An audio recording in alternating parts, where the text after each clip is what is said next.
আসসালামু আলাইকুম। সবাই আবার যেন ভেবে নিয়েন না যে আমি ফুড ব্লগ শুরু করছি। ফুড ব্লগ শুরু করি নাই। আসলে ব্লগ করি, আমি সব ধরনেরই ব্লগ করি। এইজন্য যখন যা পাই সেইটাই ব্লগ করি। সকালে উঠে দেখি সবাই মুড়ি মাখিয়ে ফেলেছে, তো মুড়ি খেলাম। তারপরে দেখি যে বাদাম ছিল, আমাকে কিছু বাদাম দেওয়া হলো। আর আমি বাদাম কুটুর, কুটুর করে খাচ্ছি। কারণ তাছাড়া কোনো কাজ নাই। বাদাম নাকি মানুষ প্রেম করলে খায়, পার্কে যেয়ে খায়। বাট আমি খাচ্ছি ঘরের ভিতরেই। ঘরের ভিতরেই ভালো আছি, ঠিক আছি। তারপরে আমি একটু পরে চা খাবো, যার কারণে সবার জন্যই চা বানানো হয়েছে। আমার জন্যও বানানো হয়েছে, কিন্তু কাপটাই ছিল চায়ের থেকে অনেক বড়। চা বড় হয় না, বেশি হয়। তারপরে আমার চায়ের কাপটা ছিল অনেক বড়। আচ্ছা, তা থাকুক।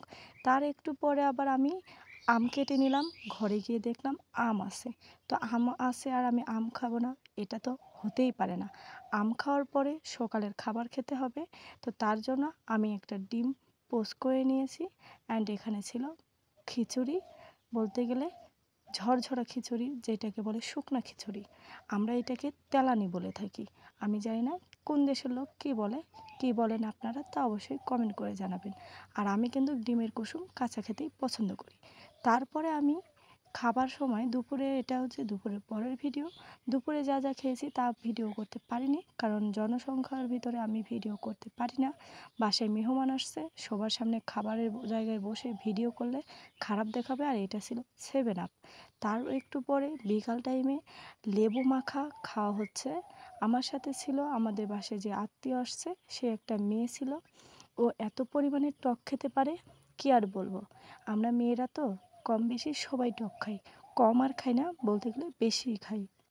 তো লেবু খাওয়া শেষে চকলেট আনা হয়েছিল। আর এই চকলেট প্রায় বিলুপ্ত বললেই চলে, কারণ এই চকলেট এখন সচরাচর পাওয়া যায় না। গ্রামেই যা একটু পাওয়া যায় মিল্ক ক্যান্ডি। চকলেটটা কিন্তু খুবই ভালো, 1 টাকা করে। তো তারপরে সন্ধ্যার একটু আগে আমার ভাবি আমাকে এক টুকরো আপেল দিল। সবাই মিলে খাচ্ছিলাম, এই জন্য কেটে কেটেই দেওয়া হয়েছে। আমার আরেক টুকরো আমার আফুর কাছে। তার একটু পরে আবার ভাবি কাঁচা আম এনে মাখিয়ে দিল, কারণ সে আম কিনেছে, ঢাকাতে আচার করে নিয়ে যাবে। তো ভাবলো 2টা আম কেটে মাখিয়ে দিলে কেমন না হয়। তো যেমন হয়। রাত্রেবেলা আবার দেখেন মাংস দেখে আমি আর লোভ সামলাতে পারলাম না, যার কারণে মাংস তুলে খেতে শুরু করলাম।